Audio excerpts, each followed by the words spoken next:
Okay, well, welcome everybody. It's September 28th, 2021, and this is Coffee with C.A.R.P. Today's session is focusing in on a topic that all people, especially seniors, can benefit from: fall prevention. Morning, everyone, and thank you for joining us today. My name is Doreen Sitter, and today with Susan Wood, we will be your hosts.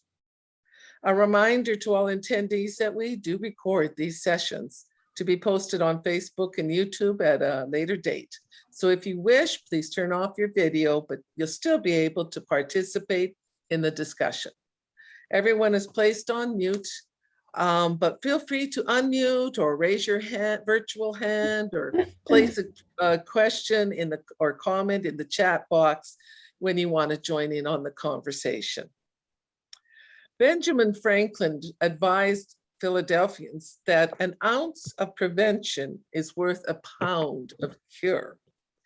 In his statement, he was advising them that preventing fires is better than fighting them. But this sage advice is as relevant today as it was in 1736. Prevention saves needless injuries, hardships, and suffering. Susan, please introduce our esteemed guest today. Thank you, Doreen. It is my privilege to introduce our guest speaker, Dr. Nancy Edwards. And for Dory's nursing students up in Saskatoon, Dr. Edwards' distinguished career began as a registered nurse, just like you guys are doing.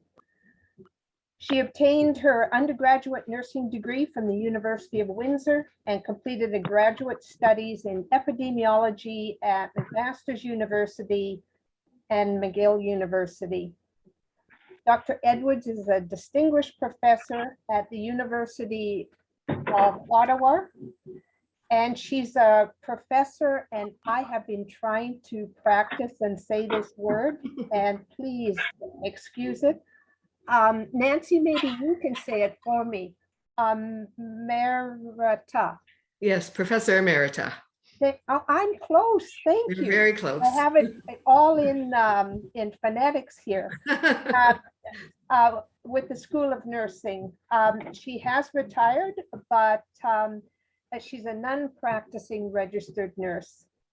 She is a fellow of the Canadian Academy of Health Sciences. And when I Googled what is this Canadian Academy of Health Sciences, this is a group that brings together Canada's top-ranked health sciences and scholars to make positive impact on the urgent health concerns of Canadians. And so Nancy is a fellow in the organization. Her clinical and research efforts are in the field of public and population health, and she's been working in the field of fall prevention for 30 some years. Currently, she's a board member with C.A.R.P, Ottawa chapter, and with the Family Councils of Ontario. She is a member of the Housing and Small Building Technical Review Committee for the National Research Council. And as we just found out, Nancy is also a hands-on grandma. And thank you, Dr. Edwards, for joining us this morning and to share your knowledge on fall prevention, who's at risk of falling, and what can you do? Well, thanks very much, Susan and Doreen, and good morning, everybody. It's just afternoon here. I'm very pleased to join you. I haven't been introduced like that for quite some time, so that was a generous introduction. I've got quite a number of slides here, and hope I can get through most of them, and we'll see if this all works in terms of Zoom. Just because you have accolades doesn't mean that you can actually function with technology. So I gave the sort of two titles, fall prevention, obviously, but I think we need to think about how this is about living in place safely. And sometimes the fall prevention topic doesn't resonate with people as much as how do I live in place and stay in place or age in place. There's various terms used, but I think that's something that people of many ages, but particularly seniors, are concerned about. I'm going to talk about the problem, and then I'm going to dive right into 3 areas of fall prevention related to exercise, related to bathroom safety, and related to stair safety.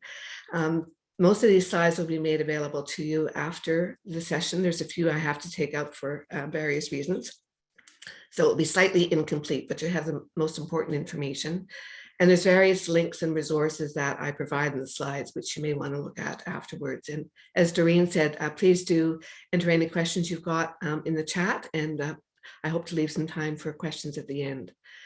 So perhaps like me, some of you have fallen in the last year. I have, and 1 in 3 seniors fall annually. It's surprising perhaps to you that it's that frequent. We know that the incidence of falls increases with age, and there's a lot of personal risk factors involved. And I've listed most of the top ones here. A history of falls is a risk factor for future falls, as well as taking 4 or more medications, and that's both over-the-counter medications and prescription medications combined. Taking benzodiazepine sedative hypnotics, a type of sleeping pill, having a loss of sensation in your lower limbs associated with diseases like diabetes, for instance, having impairments in gait and balance, and also vision changes, which make it a little bit easier, more difficult to maneuver in your environment, whether that be cataracts or glaucoma or macular degeneration. There are various statistics on what percentage of falls occur indoors versus outdoors, but it's about 50% that occur indoors. So those who say, well, I know my own home and I'm not going to fall in my own home, not the case. Falls occur in people's own homes, even though they may have lived there for many years and kind of know all the little quirks. Many falls occur for several different reasons, the personal risk factors, but also the environment. And we know that the environment is implicated in about 1/3 of all falls.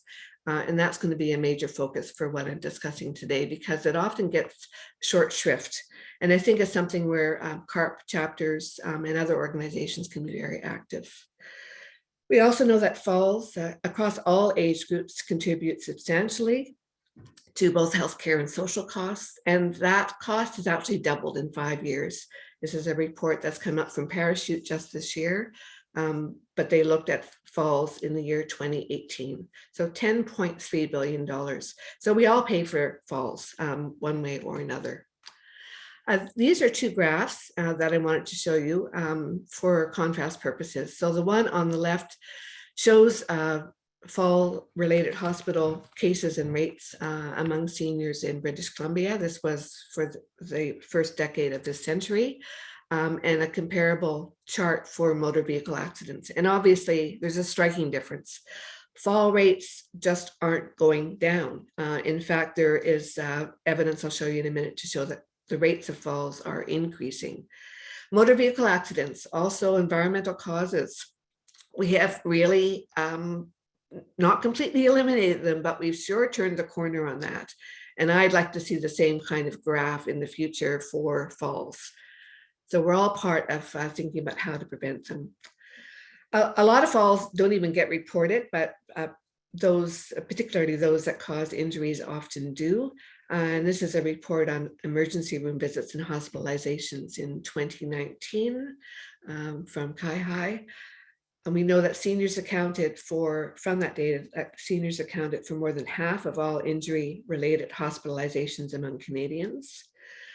Women make up a larger proportion of falls than leading to hospitalizations than men. And also in 2019, CAI reported, as you can see in the last bullet, that injury hospitalizations among seniors due to fall increased by 9%. And the largest increase was among hospitalizations. So this problem is getting worse. It's not getting better. So let me start to get into some nitty-gritty about, well, what do we do about all of this? And I'm going to present a little bit of background on the evidence, and then I'm going to talk about some things that you might want to think about for your own communities, your own self. Exercise actually has been investigated as a method to reduce falls for at least 30, 35 years with very strong studies. And we know that specific types of exercise can reduce the risk of falls by anywhere from 19 to 34%. So that's a substantial drop. There's basically three kinds of exercise: strength and balance exercises. So that might include things like lifting light weights, climbing stairs, more on that later, or Tai Chi. Tai Chi has probably had the most rigorous studies done. Endurance exercises as well, like walking and dancing, and flexibility exercises. And Tai Chi comes into play here as well, stretching and yoga. But there's a lot of barriers to exercise among older adults. And of course, some of that's been exacerbated with the COVID-19 crisis. We have exercise programs that are inaccessible. People can't afford them, can't get to them, they're too far away. They're embarrassed to go and exercise if they haven't been doing so for a long time. We have more and more cities with good outdoor walking amenities, but they may be difficult to access. Stairs to get you down to a pathways that are difficult to navigate.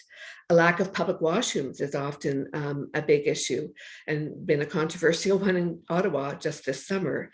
A lack of benches and benches that are easy to sit on and rise up from. Lack of resting points, which seniors who are perhaps a little bit more frail often need. Or safety concerns, paths that are multi-use, where you have to navigate around skateboarders and cyclists and so on, or trying to navigate crosswalks to get to your favorite paths. This is my favorite bike trail on the Ottawa River. I still do some biking. Beautiful views, very enticing, I think, for anyone to go and enjoy this. There's a bench over here, which is a reasonable height to get up and down from. The Adirondack chairs, I quite like them, but I have several friends who have had knee replacement surgery and they can't manage in an Adirondack chair. They'll get down and they'll never get back up again. So, you know, who's doing the planning on this? This was our local controversy about porta potties. So on this bike trail, which is about probably 15 kilometers in length, all along the Ottawa River, there is one washroom at one end of the trail. And this year, to try to encourage exercise, they put in more porta potties, only one or two, so not a lot. This is one of them. I took this picture on the weekend, but they actually opened them up on weekends and locked them during the week because they were just opening them up for people who were using a roadway that was closed from traffic, mainly for biking purposes during the weekend. So there was a big uproar about that, and a Gotta Go campaign has started, which is about a reliable network of public toilets in Ottawa. And this is important. A lot of people have some challenges with incontinence, are on drugs that make them diurese at certain times of the day and so on. So we need good washrooms. The pathways are often multi-use. Our pathways are quite wide, so that's helpful. But we've got more and more issues with electric bikes, which can go up to 30 kilometers an hour. They have posted signage all along there. This one was actually resting on the ground when I went to take a picture of it, so people couldn't see it. But electric bikes go at 30 kilometers an hour, so they go whizzing past me when I'm on my regular bike. And for somebody who's a little bit unsure, maybe needing to use an assistive device, doesn't get out walking very often, this can be very off-putting.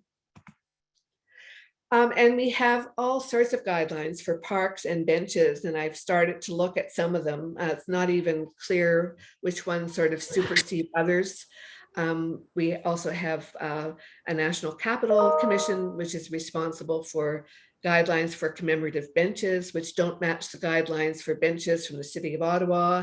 And then there's the guidelines from the Public Transportation Authority. So we have a myriad of things which create a myriad of bench types. The one in the upper left is actually a good design because there's two armrests there on the right-hand side. And if you have trouble standing up from a sitting position, you can use the armrest to help hoist yourself up. These other ones are older. They're the ones on the bike trail I just showed you. This one is about a foot off the ground. It's like sitting on a really low toilet. You feel like you're never going to get up from it, even for myself, and I'm a bit tall.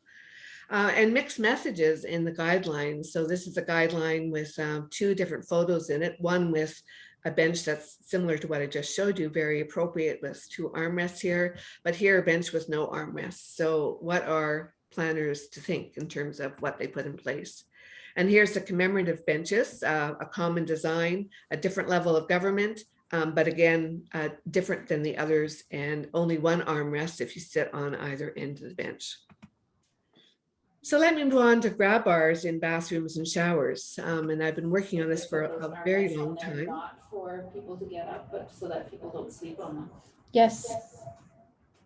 Sorry, a comment was being made, I think. Perhaps not. So this is data showing you that the majority of falls that occur in bathrooms and showers occur in homes rather than, in school washrooms or public property. It's about 76%. And it also illustrates the fact that this is an issue across all age groups. And that's something we need to emphasize. It's not just seniors who are going to benefit from some of the changes we're talking about, but people of all ages and all abilities. What you'll see as you look at the older ages is that the proportion of older people who end up being admitted to hospital as a result of a bathroom fall is much larger than in younger age groups. So more likely to suffer an injury if you do fall in a bathroom when you're older. But overall, we know that bathroom falls are much more likely to lead to injuries than falls in other locations other than stairs. The injury rate is like 3-fold what it is for other locations. This is from some work that we did. I just wanted to give you a sense of how the evidence has been accumulating around the use of grab bars. This was a lab at the University of Ottawa where we set up all sorts of different configurations of grab bars. Just a few of them are shown here, and then had people get in and out of a tub to see how they use the grab bars and to indicate what they found gave them the best support, what worked ergonomically. And there have been more and more sophisticated versions of this kind of study taking place that show us that grab bars make a difference, that if people are about to fall and they're not holding onto a grab bar, they will grab it and it saves them from a fall, showing that we need 2 grab bars, not just 1. One of our issues with grab bars is that even though people need it, they may not want it. And this is a long-standing issue. Henry Ford talked about, if I'd asked people what they wanted as he was developing the Model T, they would have said faster horses. So it's hard to change. And the part of it, I think, is because we have seen a lot of public bathrooms, often only maybe 1 in a building, but that are compliant with disability acts. And this has left people with the sense that it's a very institutional sort of view of grab bars and safety bars, and people may not want those in their bathrooms.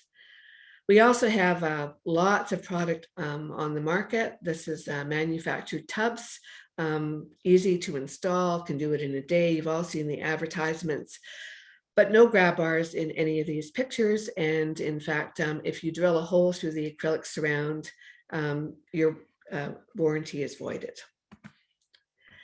This is from a trip I just made to Nanaimo to see my 96-year-old mother a month ago. And I took a picture in all the hotels where we stayed. My mother could not bathe safely in any of them. A few had grab bars, but this one only has a vertical grab bar. So that helps you step in and out of the tub. But it had no diagonal grab bar on this wall. This one had no vertical grab bar, but it had a diagonal grab bar. The diagonal, or sometimes it's an L-shaped grab bar, helps you sit down and stand up from the bottom of the tub. You need both. Some people have tried these temporary grab bars. I would unequivocally say don't go near them unless it's an absolute must. The suction cups don't hold, and you may find yourself on the floor holding your grab bar. This one on the right tends to be a bit of a trip hazard as people get in and out, so it may actually increase the risk of a fall. Smart poles are useful and might be an alternate to installing grab bars that are attached to studs. You can see that this one provides vertical support as well as some horizontal support. And that was just a local shop where they were selling them. Hopefully you can see this. Would you categorize this as a grab bar? Well, it's called a grab bar, but it's got a very small diameter. As we get older, it's harder and harder to actually grasp things, and our grasp is not as strong. So a natural grasp looks like this, as opposed to a very small diameter shape as is here. It's also a slippery surface, and ergonomically, it's hopelessly placed. It might help you slide along the bottom of the bathtub, but it's not going to help you get up and down from the bathtub because you can't grab it to get any sort of oomph to raise yourself. And here's step-in tubs. These two examples come from Home Depot's, advertised as having grab bars. Grab bars, again, might help you position yourself on the seat, moving right or left, but they're not going to help you get up and down from the tub. They're too low, and they're not the right length, and they're not the right configuration. Here's another one. These are for safe step-in walk-in tubs and showers. And again, might help you maneuver on that seat, but it's not going to help with getting up and down safely or stepping over the little ledge of the door that opens up. This is better. Here's an L-shaped grab bar. This is good, but there's no grab bar shown for the vertical entry. And there's a lip here. There's a ledge you have to step over.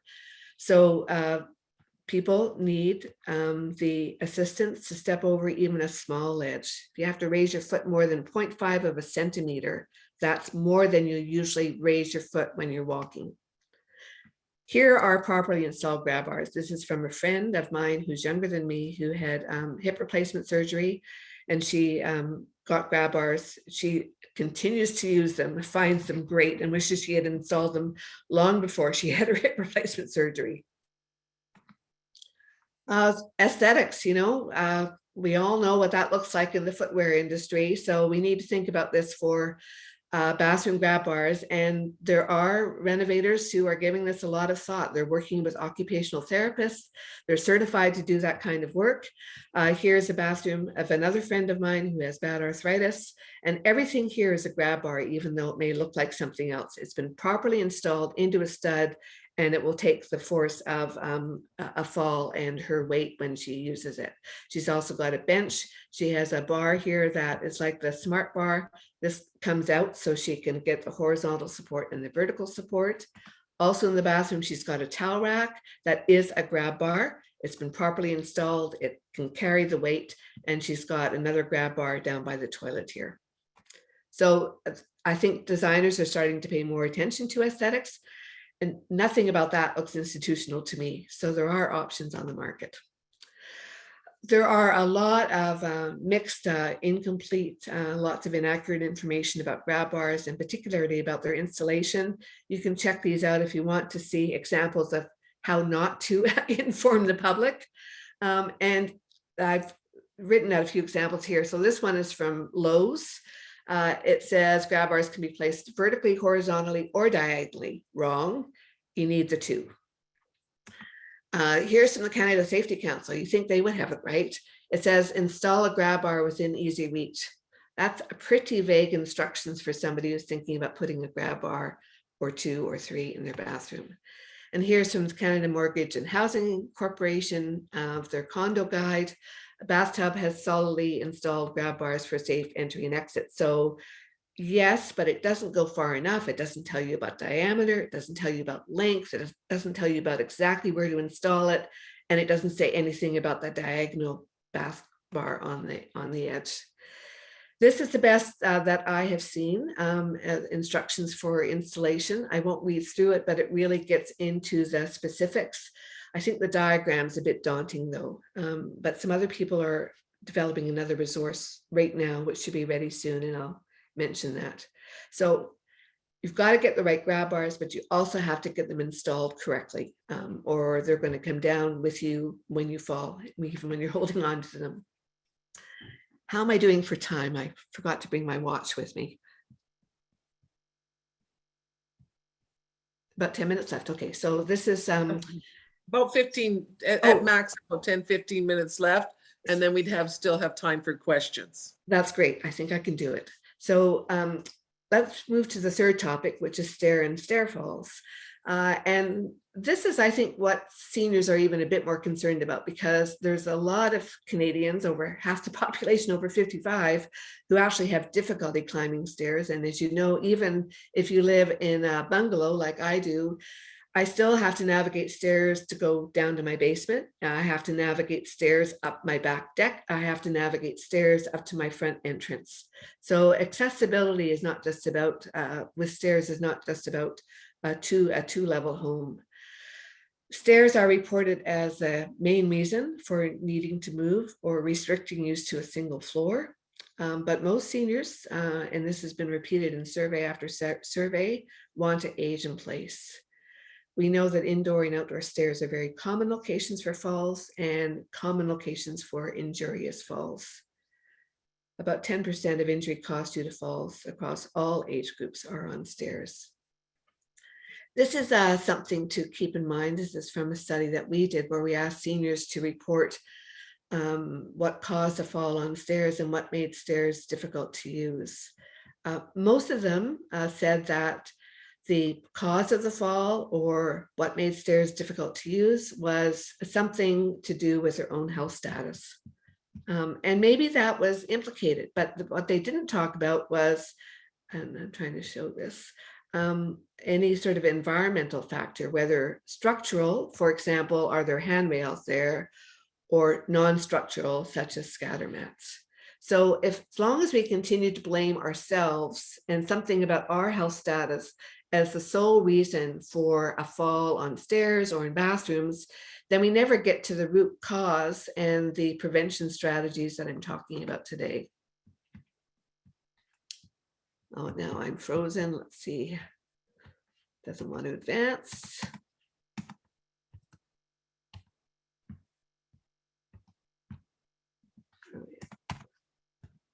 My Zoom interface is not working. Why don't you just take the slideshow down and then back up? It might help. Yeah, I'm going to have to stop sharing and bring it back up. Yeah.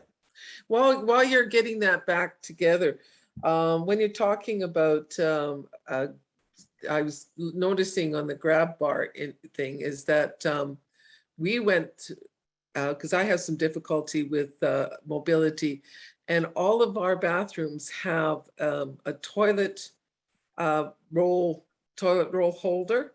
Yes. That is actually an official grab bar, but nobody even really knows that that's what it is.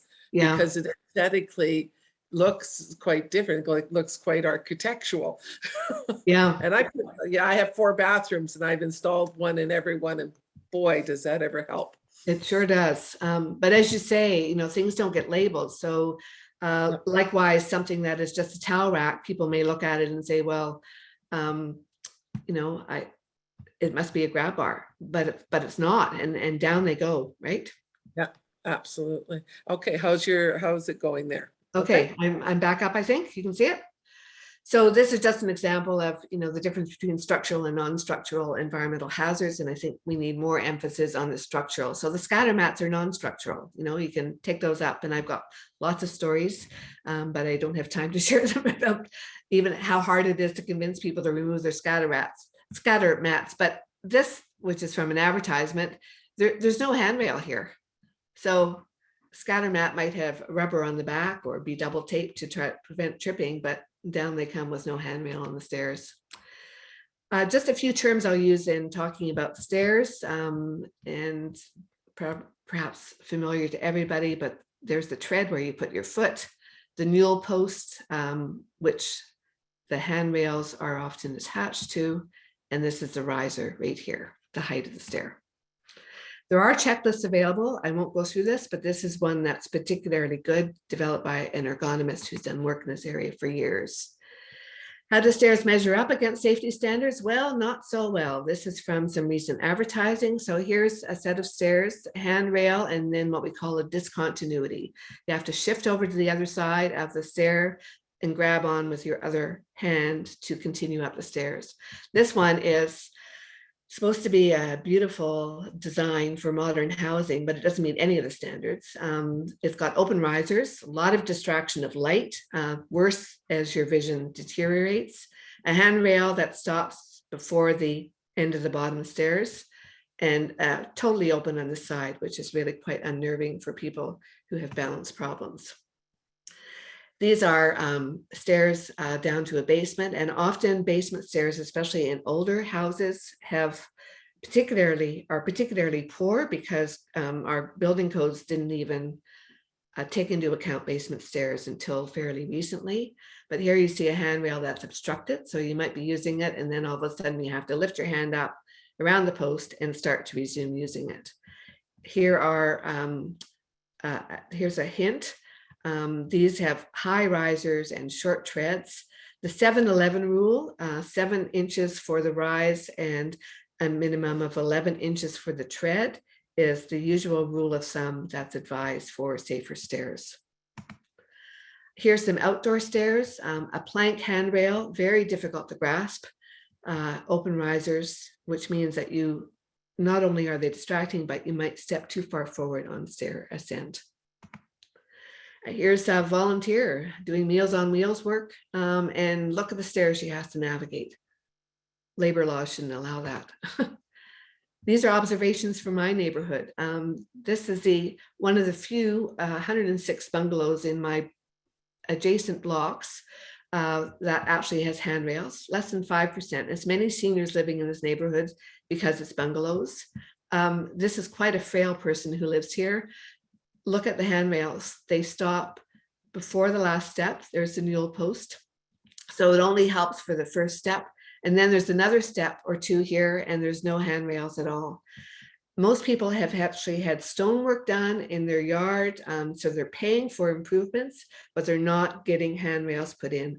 I don't think the landscape architects are even suggesting handrails. So how do we get them on board? How do we get patio deck companies on board? So they automatically offer the option of an appropriate handrail when steps and walkways are being rebuilt.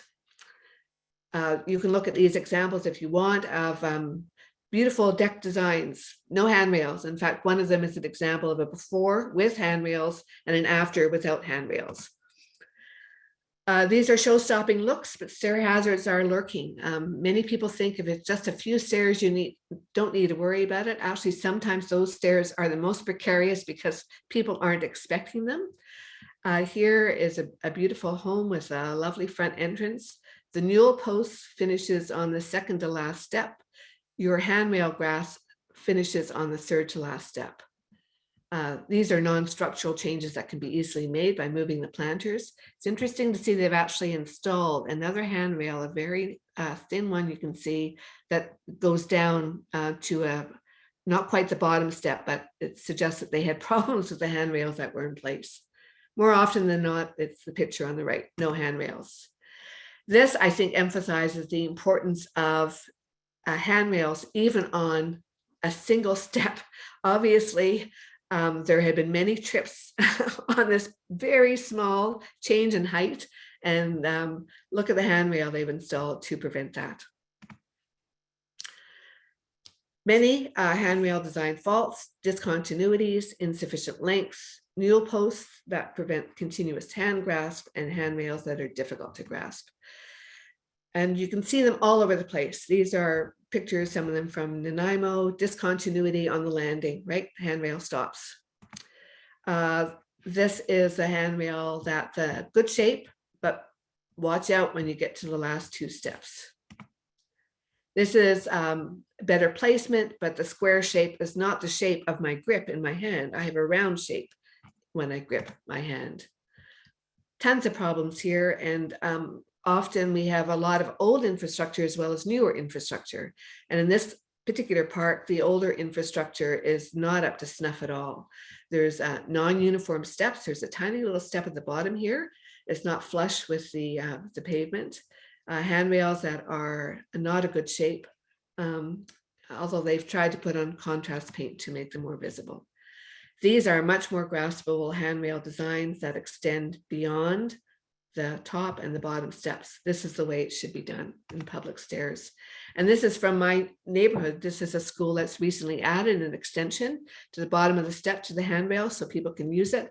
And an apartment building that's blocked for me where they've done the same thing. So I think they're actually having to comply to new accessibility standards in Ontario, and we're seeing some improvements. Funding for home modifications, this is something we know works. There's been several really well done studies that show if you provide the funding for home modification, and even better, the people who can do the home modifications, you get a reduction in falls. We have various examples of home modifications. Some of it's federal, some of it's like Veterans Affairs or other tax credits. Some of it's provincial, and I don't know what it is for Saskatchewan. Some of these programs are sort of announced year by year. I think we have a role to try to encourage them to government to continue these programs. Sometimes they tend to be undersubscribed, so government, looks at undersubscribed programs and might wipe them away. Instructions and navigating around them is not simple, so I think we need to be advocating for clear directions on how to get the funding. This is the picture that is on the Ontario Home Renovating Fund. They've got a nice step and tub, so easier to get in, a nice bath bench, and not a grab bar in sight. So we're trying to, as C.A.R.P Ottawa, look at ways to get the message out about the need for better visuals that convey the right message. This was me and my grandson. This is my deck, which needs to be improved because I've got plank handrails, very difficult to grasp. And this was an article we got into the Ottawa Citizen last year about safe stairs.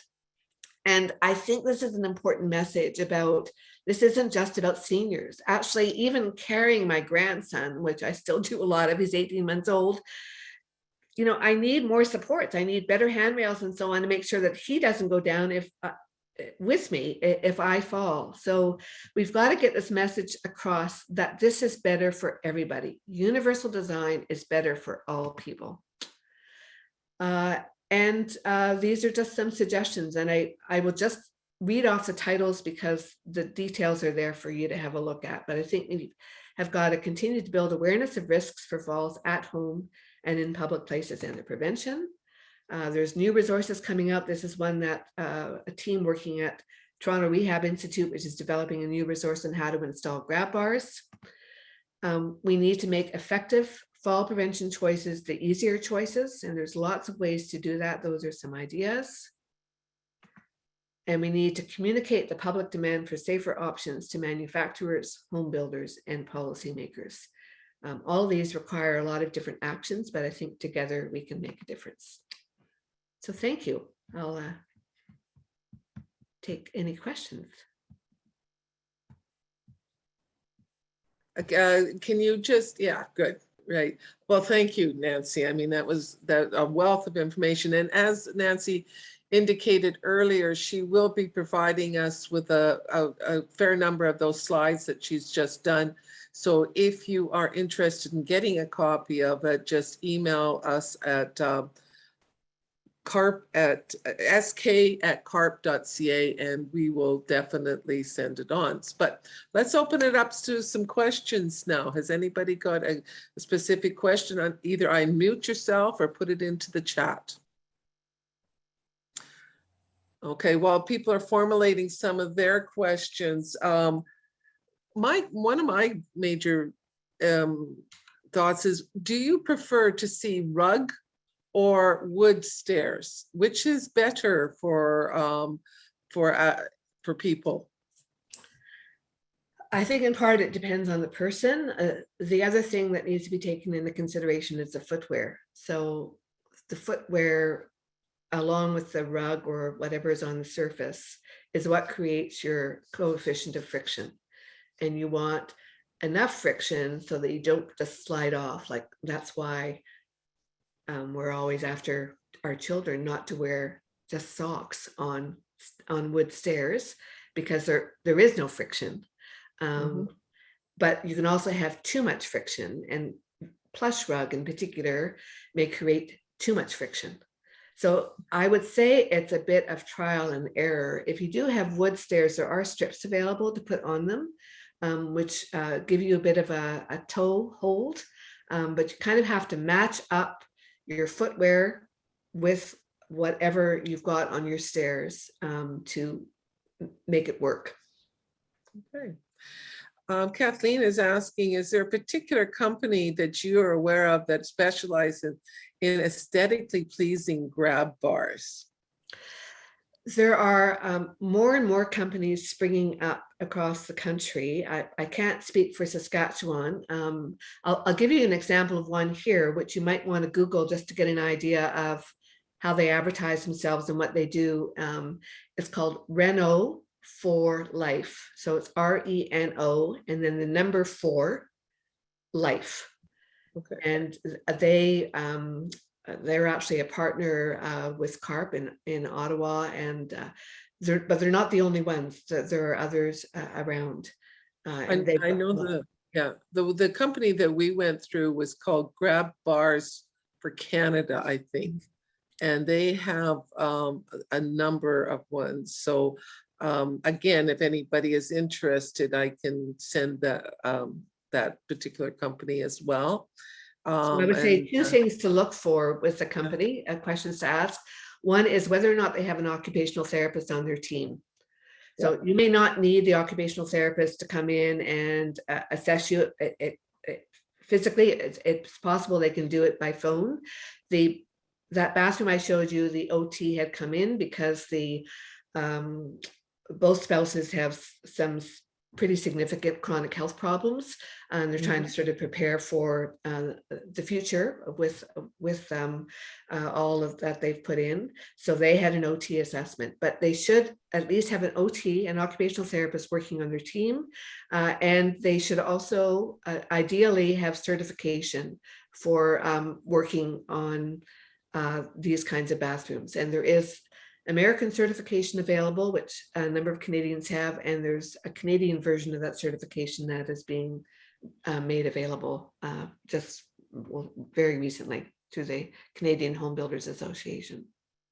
okay, all right. Dory, the group up there and the nurses, you guys work with a lot of fall prevention. Have you come across a company that would fit the bill for us? I'll just get, Yeah, we haven't, Doreen, not yet. Doreen and I were just talking about that, about who do we use. I'm not certain. I just ordered grab bars in Newfoundland, and it was through just a towel rail company, and they're making grab bars that are very stylish, but I can't think of their name. But there are a couple like Kohler and things that are moving into making grab bars. We got a soap dish, toilet roll holder, towel rail, towel bar, and one in the shower. But they were all very attractive. yeah, but they met the criteria from an OT perspective. Yes. Yeah. And the installation is key. They have to be installed into studs. This is not installing them into gypsum and Dory. Yeah, we had actually, we demolished the bathroom, and when it was pulled to the studs, I said, let's put couple of them uninstalled, but we have all the stud work all done to carry them. Yes. So we know where they are. But it's not a hard thing when you're building. It's changing the building codes, which Dory is, trying to get here in Saskatchewan, is a building code that makes towel rails must be grab bars and have that structure. Yes, well, and I think that would be a move in the right direction. Towel rails must be grab bars, but we also need grab bars to be part of the building codes to get in and out of the bathtub and the shower. So we have to have the vertical bar and the diagonal bar. A vertical bar is probably adequate for a shower, but even there, a diagonal bar is a good idea. And that's what I've been working on for 14 years now. It's 14 years since I put in a recommendation for a change to the Canadian building codes. So I'll tell you where we're at right now. We have the provinces and territories who are, I am told, quite keen on putting the backing in the walls for future installation of grab bars. And in my view, that is a good idea, but it's the wrong way to go, because backing behind the tile alone will not prevent any falls, not a single one. The grab bar has to be there. And too often, by the time people are thinking about grab bars, it's after they've already had the serious injurious fall. So my view is that we have to get the grab bars installed right from the get-go. Many people do bathroom modifications. It's a multi-billion-dollar business in Canada. Bathrooms are at the top of the list in terms of what people get home modifications on. So home modifications, substantial, have to abide by new building codes. And all new homes have to abide by whatever our current building codes. So I think at the provincial level, there's enough lot of work to do to try to move thinking along about the need for grab bars. And I'm hoping that C.A.R.P chapters across the country can work on that. Well, that's good. Excellent. We have a couple of other questions here. Is a gait assessment important for safe mobility? There are very specific gait assessments that have been around for a number of years, actually, to look at propensity for a fall and balance problems. So I think for anyone who's having a bit of difficulty with their walking, and we all know ourselves best. I think I think that's not a bad idea, and then you might be able to get some specific recommendations for balance exercises, and that would be best for you, and for walking devices that you might want to consider using to help you and to encourage you to mobilize and feel safe when you're out there walking. Okay. Another question that Kathleen put forward, is there a building code for stair nosing so that you can clearly see a stair at the top and bottom of a staircase? So there is a code within the code related to stairs. There are specifications about the nosing, and the nosing is is a very interesting one, because it can appear that it looks like you increase your tread length, so where your foot goes, if you have a nosing. But the reality is that if your nosing is like this, and this is your riser here, you can see me, that your foot comes down by the nosing, by the edge of the nosing, so that what looks like an extra maybe inch or 2 inches of clearance you don't, you're not actually using that when you're coming down the stairs. But there are specific recommendations for sure. You should also know that there are issues, again, to your point, Doreen, about how do you account for like a plush rug on nosing, because that actually takes away even a little bit more of the space you have to navigate the stairs. And what we know is that actually requirements for public stairs are stricter than requirements in the home. And this is an ongoing debate amongst the building codes. You might think it would be it's the other way around, but the public stairs are better in general than stairs in homes. Okay, good. Yeah, my stairs are something that's been a issue with me. I have fallen down the stairs probably about 5 times for various different reasons. Part of it that I am a klutz, but a lot of it. No. Now, see, this is where you're doing just what those survey participants did. So maybe you are a klutz, but if that's what we blame our falls on, then we don't look to the structural changes that we could make. So, and I know you've made some of those. So yeah, just to reinforce the point. But it's after the fact, like you are saying, is that you don't think about it until it happens to you, and then you say, okay, I'm not going to go that again. Stair design should be for people who are klutzy and people who are not. It should work for both. Susan has just a bit of a twist on it. Susan has an interesting comment here. She said, with walking poles, like where you see those Like walking Nordic poles? yeah, Yeah. Nordic poles, would they provide more safety and balance than a single cane? I would say it depends on the person. Okay. And, in both cases, you want to be using them correctly and with your gait and so on, or it won't provide the support that you need.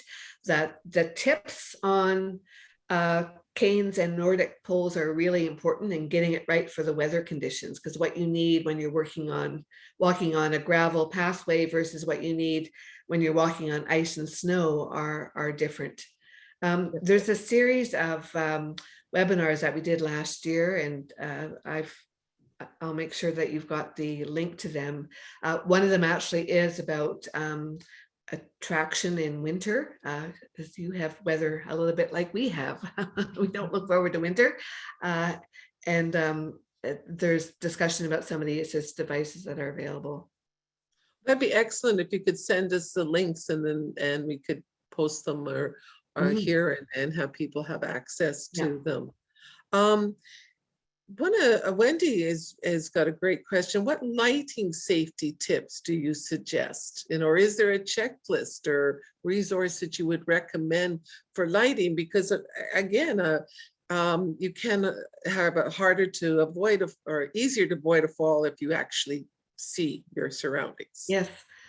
Well, I would say sort of the overall generic lighting tip is provide more light. So, up your wattage of your light bulbs. Consider putting in another light. Turn on your lights earlier in the day. Try to remove lighting visual distractions, and open risers are bad for that. And think about thresholds when you think about lighting, because often we don't have very good light directed at our thresholds, and thresholds are a place where people also are more likely to fall and have difficulties, because it involves raising your foot more than you normally would. Not having a grab bar other than perhaps a door, maybe you have a door handle you hold on to try to give yourself some support, but more light on thresholds helps people see them. And just basement stairs are another one where there was no requirements for lighting. Toggle switches are really good, because then you are not going up with the lights off and down with the lights on. A toggle switch at both the top and the bottom of all stairs will make sure that you've turned the lights on before you use them. Good. Yeah, we have some agencies here, like in some groups. I know that Charles has been quite involved in the age-friendly group here, which again is looking at making things easier for people as we age. But again, like you said, clearly it doesn't just impact elderly people, it's people with any kind. Everybody can benefit from making some changes.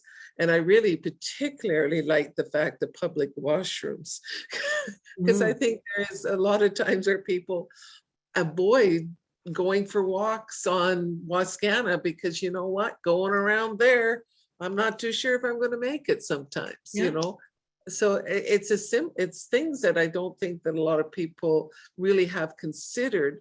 Individually, they said, wouldn't it be nice? But as the push to get this done. Yeah.